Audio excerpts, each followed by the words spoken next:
Shalom. All praises to Yahweh, Bahashem, Yahweh Shai, Bahashem, Rakakadash. Double honors to the apostles and elders of Great Millstone, where I learned this truth from. Much respect to the brothers out there preaching and teaching the truth worldwide across the four corners of the earth, risking their lives and freedom for this truth.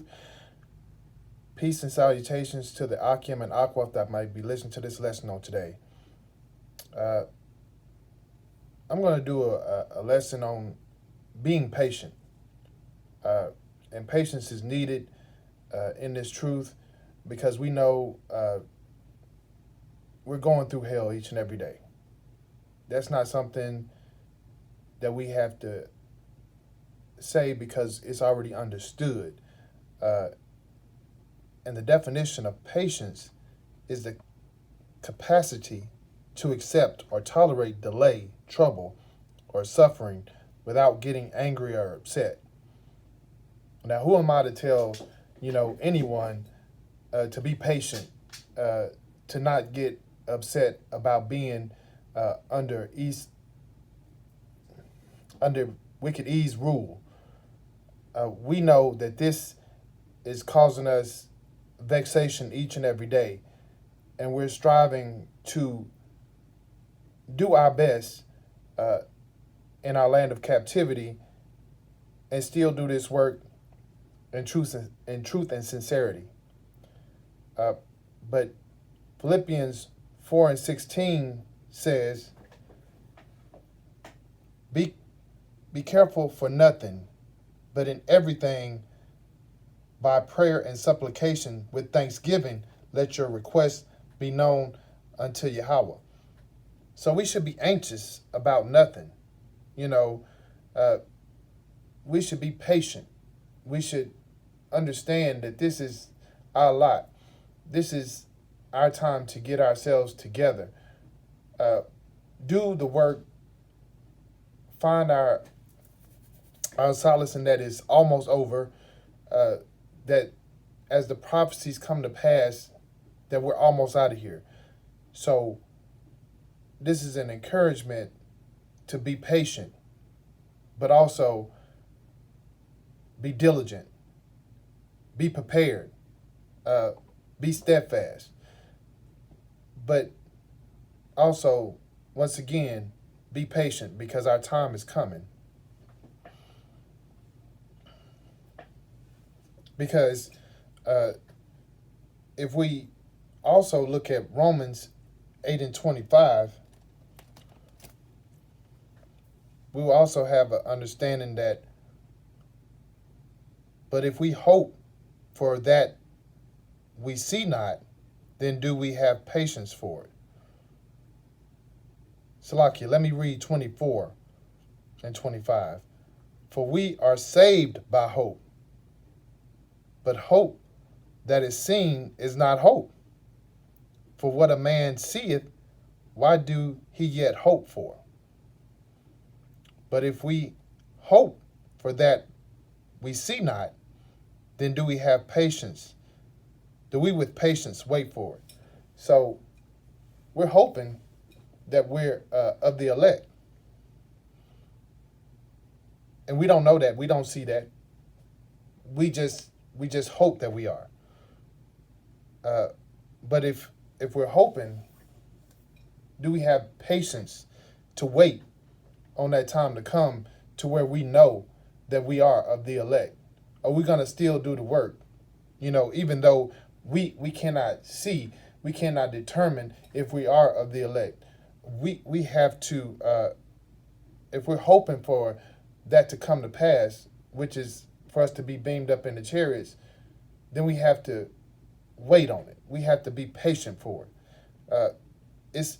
Hope is something that we cannot see. That's faith. That we are that, or that is going to come to pass, or if we ask for something, it's going to happen. That's hope. But being patient for it is the thing that we need at this moment in time. We need to be patient because, like I said, our time is coming.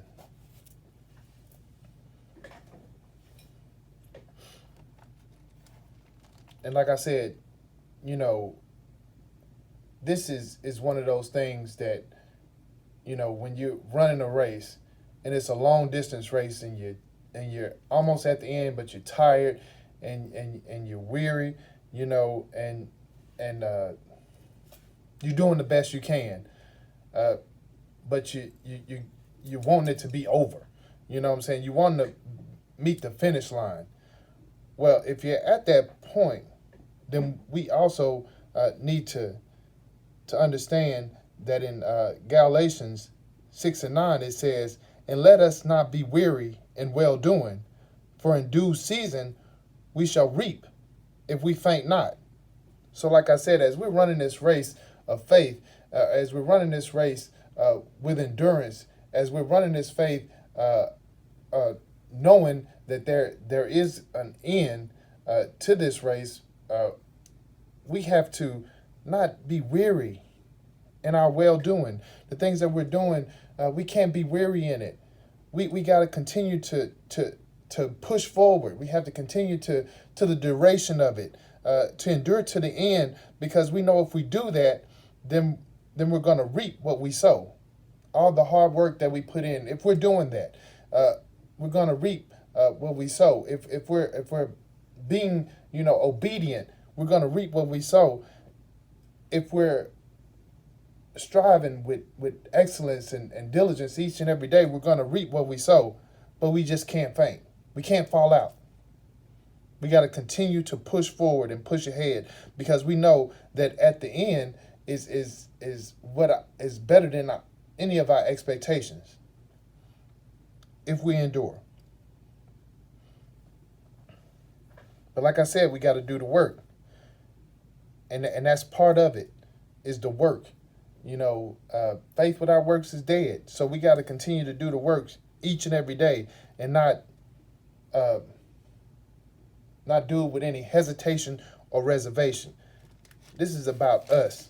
This is about our livelihood. This is not a religion for us. This is not a job for us. This is our life. This is our heritage. This is our everything. Hebrews 6 and 12, and it reads that ye be not slothful, but followers of them who through faith and patience inherit the promises. So we can't be lazy, especially right now. We're almost at the end. We got to continue to do the work with diligence. We got to continue to do the work knowing that, that there's inheritance for us, that there's a promise for us. He made a covenant, to where, he's not a man that he should lie. Yahweh Shemi Shah is not a man that he should lie. So there's the end is what we should be striving for, that finish line. We need to get there.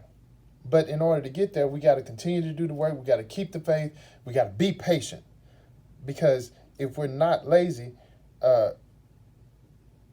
we need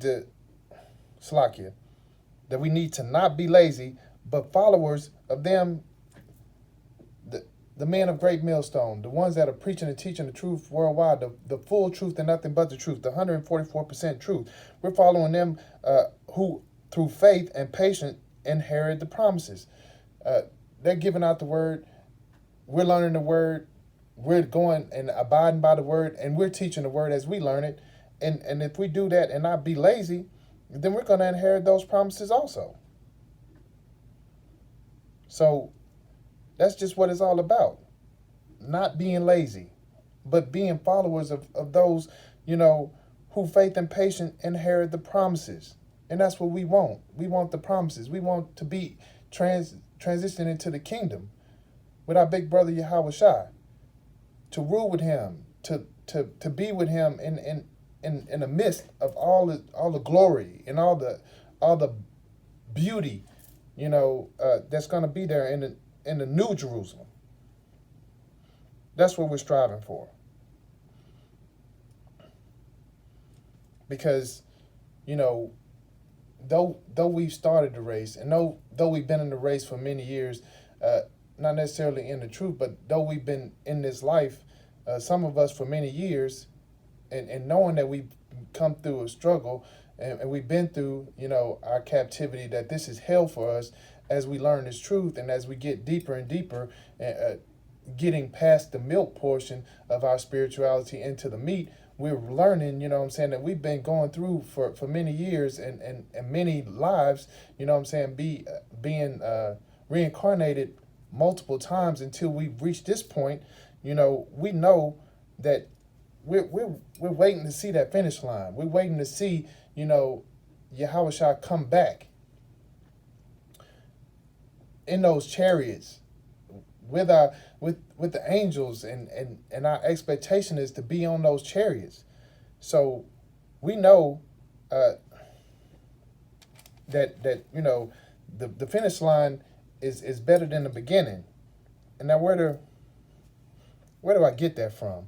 Let's go to Ecclesiastes 7 and 8.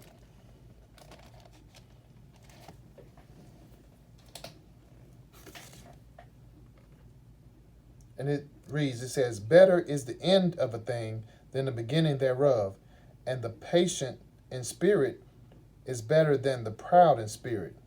So finishing is better than starting, and patience is better than pride. Having a proud spirit, patience is better than that. Because if you're arrogant, if you're thinking that you already made it, that you already yet arrived, and you know everything, and everything belongs to you already, that you shouldn't have to wait, then it's gonna be even worse for you.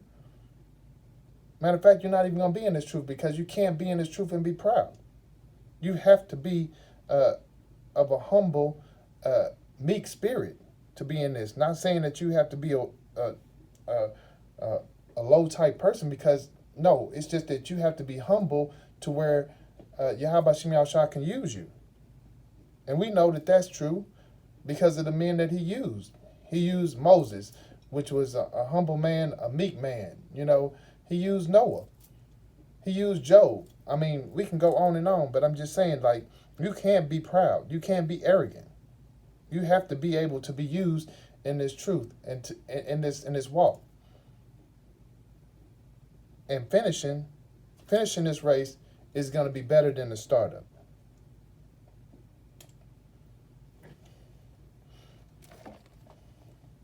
Now, like I said, I'm doing this quick lesson on patience, but I want it to be understood that we got to have patience right now, because we know that we're drawing to the end, and we don't want to be vexed. We don't want to be angry. We don't want to go off right now at the finish line. We don't want to fall out right here at the finish line because we're tired and we're weary. We want to continue to the end, because we know that we're close. We're right there.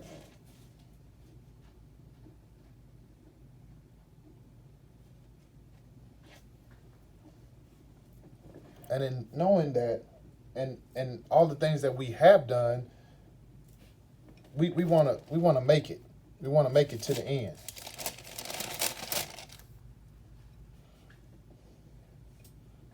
And I got my final scripture, and it says, because thou hast kept the word of my patience, I also will keep thee from the hour of temptation, which shall come upon all the world to try them that dwelt upon the earth.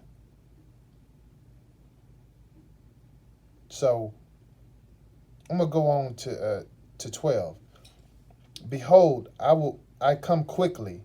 Hold that fast which thou hast, that no man take thy crown. Him that overcometh will I make a pillar in the temple of my power, and he shall go no more out. And I will write upon him the name of my power, and the name of the city of my power, which is New Jerusalem, which cometh down out of the heaven from my power, and I will write upon him my new name. So if we endure to the end, we'll make it into the New Jerusalem. If we just keep the word, if we just honor, Yahweh Shem Shai. This is Yahweh Shai speaking. So, he's not a man that he shall lie, nor is Yahweh. So if we endure to the end, if we keep the word of his patience, Yahweh's word of his patience, then he gonna keep us in the hour of temptation. He gonna keep us during Jacob's trouble. He's gonna keep us during everything that's gonna come to pass during these Maximes, through the MOTB, through the famine of the world, the famine of the word, everything that's gonna come to pass. He's gonna keep us. And in the end, we'll be transitioning to the kingdom, and we'll wear a crown as men. We'll be able to rule with our big brother Yahweh Shai in the New Jerusalem. And that's what we all desire. That's what we all want. And that's what we all are living right now for, is to be who we truly are. And out of this flesh, and out of dealing with this hell each and every day. But that was my lesson on today, as far as being patient. And I pray that those that have listened to this lesson on today were edified. And this was through the spirit and power of Yahweh Shem Shai. And on to the next one. Shalom.